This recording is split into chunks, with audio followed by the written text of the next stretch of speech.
जोशीमठ में भूधसाव हो रहा है और जोशीमठ क्योंकि बहुत सामरिक, आध्यात्मिक और तमाम चीज़ों के लिए बड़ा महत्वपूर्ण शहर है, उसके बचाने के लिए लगातार प्रयास भी किए जा रहे हैं। हमारे साथ सांसद हैं पौड़ी से, पूर्व मुख्यमंत्री हैं तीरथ सिंह रावत जी, वो वहाँ गए हैं, उन्होंने इसका निरीक्षण किया है, किस तरह की चीज़ें उन्होंने देखी है, उनसे बातचीत करते हैं। और क्योंकि बड़ी महत्वपूर्ण चीज़ ये है कि सामरिक दृष्टि से बड़ा महत्वपूर्ण शहर है जोशीमठ और सदियों से बसा हुआ है, तो किस तरह की चीज़ें प्राथमिक तौर पर आपको लगी हैं और कैसे हम उस शहर को बचा सकते हैं? जोशीमठ एक तीर्थ नगरी है, पर्यटन का भी केंद्र है और सामरिक दृष्टि से भी उसको बचाना, उसकी रक्षा, क्योंकि सामने तिब्बत है, चाइना है, ये बॉर्डर का एरिया भी है, तो वो हमारे लिए बहुत ही महत्वपूर्ण ऐतिहासिक स्थान है।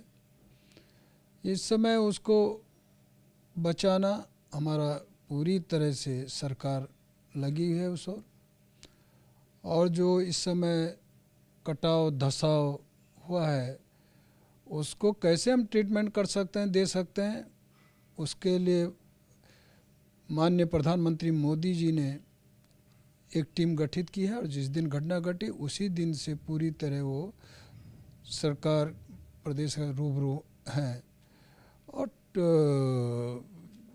वो अध्ययन दल जब अपनी रिपोर्ट देगा तो फिर निश्चित है कि उस और ट्रीटमेंट की ओर बढ़ेंगे।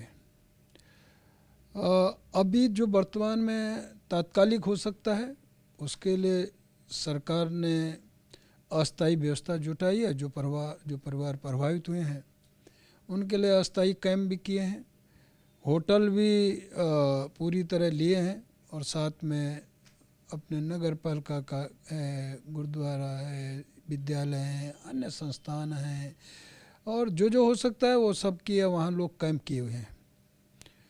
प्रभावितों के बीच में मेरा भी जाना हुआ, यही नहीं तो जहाँ ये क्षेत्र प्रभावित क्षेत्र है उन क्षेत्रों में भी, मोहल्लों में मेरा जाना हुआ। वो देखने को मिला कि वास्तव में वहाँ दरारें, नीचे ज़मीन का बैठना, ये प्रत्यक्ष दिखा भी है। वो कारण क्या है, उस कारण की ओर मैंने कहा कि अध्ययन दल जब बताएगा क्या कारण है पानी का रिसाव। महत्वपूर्ण बात यह है कि सिर्फ जोशीमठ की बात नहीं है, अगर हम उत्तरकाशी के इंटीरियर क्षेत्र की करें वहाँ इस तरह की स्थिति बनी है, टिहरी के कुछ गांवों में इस तरह की स्थिति बनी है, कर्णप्रयाग में आप इस तरह की स्थिति बनी है, अन्य और शहरों में भी स्थिति बनी है। तो आप इस बात को मानते हैं कि एक हम विकास की तरफ बढ़ रहे हैं, तमाम हम टनल बना रहे हैं, रोड का निर्माण कर रहे हैं, तमाम परियोजनाएं बन रही हैं, तो क्या ये एक वजह हो सकती है या शहरों में जो अनियंत्रित विकास हुआ है, जो डेवलपमेंट हुआ है, होटल्स बने हैं, एक भार जो पहाड़ पर बना है, वो इसकी वजह हो सकता है प्राथमिक तौर पर? देखिए, विकास जब बात आती है तो विकास के साथ साथ में कुछ नुकसान भी उठाना पड़ता है। सड़क जाएगी तो खेत जाएगा, खलिहान जाएंगे, स्वाभाविक है, और मिट्टी भी आएगी कुछ समय तक, फिर वो मजबूती भी उसमें होती है, ये सब रहता है। मैं ये नहीं कहता कि पूरी तरह टनलों से आदि से, अन्य स्टेटों में भी टनल गई हैं, हिमाचल भी पहाड़ी राज्य है, पर्वतीय राज्य है, बहुत सा मैंने तो देखा है, बड़े निकटता से देखा है, और भी क्षेत्र हैं। क्या है कि जोशीमठ जो पहले भी क्षेत्र की एक रिपोर्ट आई है, जब उत्तर प्रदेश में हम लोग होते थे और उस समय मिश्रा रिपोर्ट आई कि यहाँ जो जिस तरह का दशा हल्का फुल्का उस समय, तो उस समय ये था कि इसका पानी का निकासी पूरी होनी चाहिए और यही नहीं तो आपका पिट बनने, सिवर लाइन, ये सब था। नीचे जो कच्चा मिट्टी है, पहाड़े, तो पेड़ लगने चाहिए और बसावट कम होनी चाहिए, उसकी एक सीमा होनी चाहिए, क्योंकि इतना ज़्यादा यहाँ टिक नहीं सकता, लोड बाहर सहन नहीं कर सकता। आए दिन लोग बढ़ते रहे, संख्या बढ़ती रही और बड़े बड़े होटल भी बनते रहे, और वो जब होटल ये सब चीज़ें रही है तो उस पर स्वाभाविक दबाव, प्रेशर, ये सब रहा है। कोई कहता है एनटीपीसी के कारण, कोई कहता है सुरंग के कारण।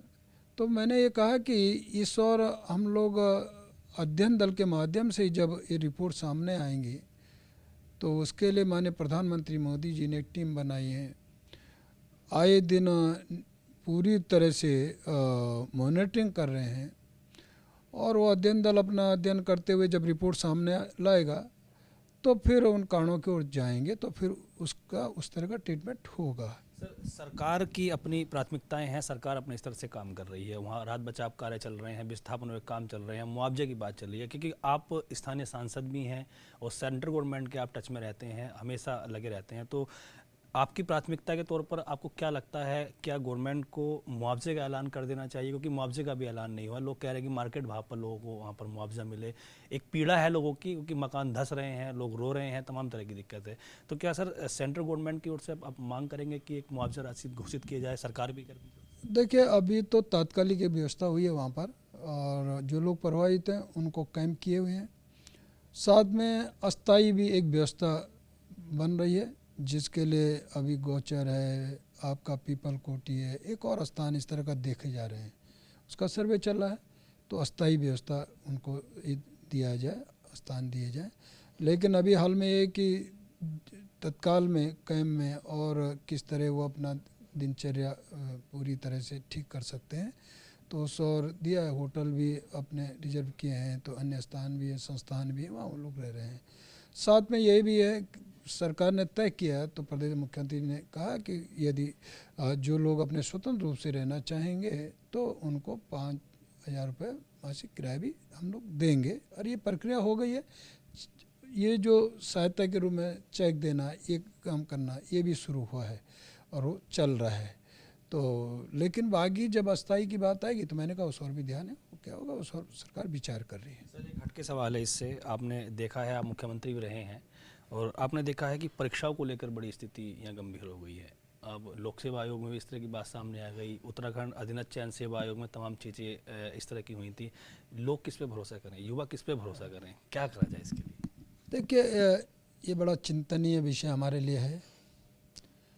और जिस तरह आए दिन ये सब पेपर लीक होना और ये सब जो दिख रहा है, हो रहा है, ये युवाओं के साथ में बड़ा धोखा मैं कह सकता हूँ, क्योंकि वो बड़ी तैयारी करते हैं, रात दिन लगे रहते हैं और मेहनत करके फिर परीक्षा में जाते हैं।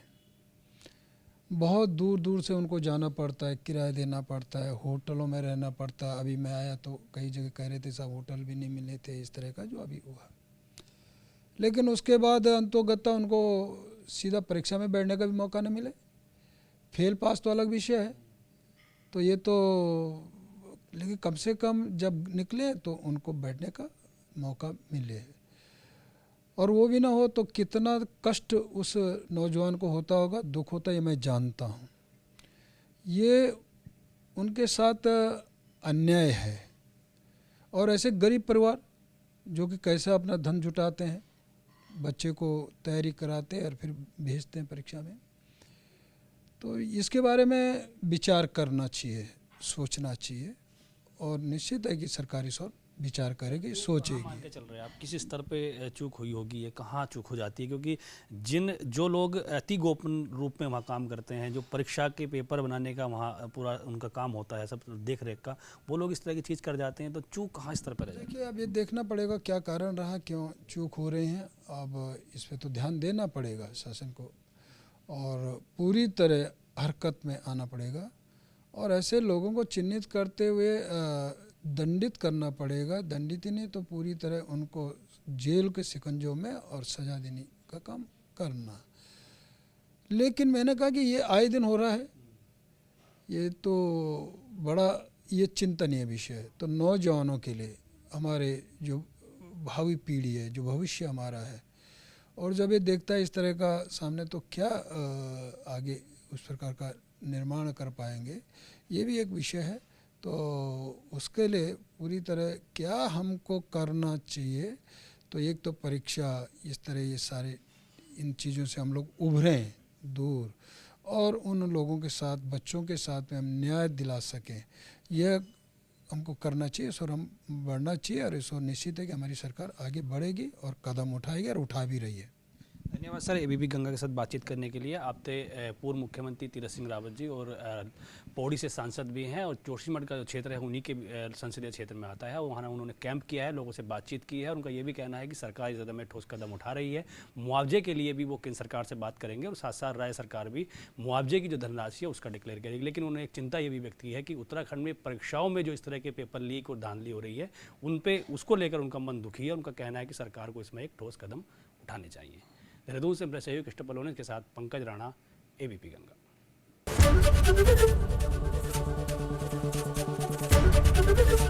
एबीपी गंगा, खबर आपकी, जुबान आपकी।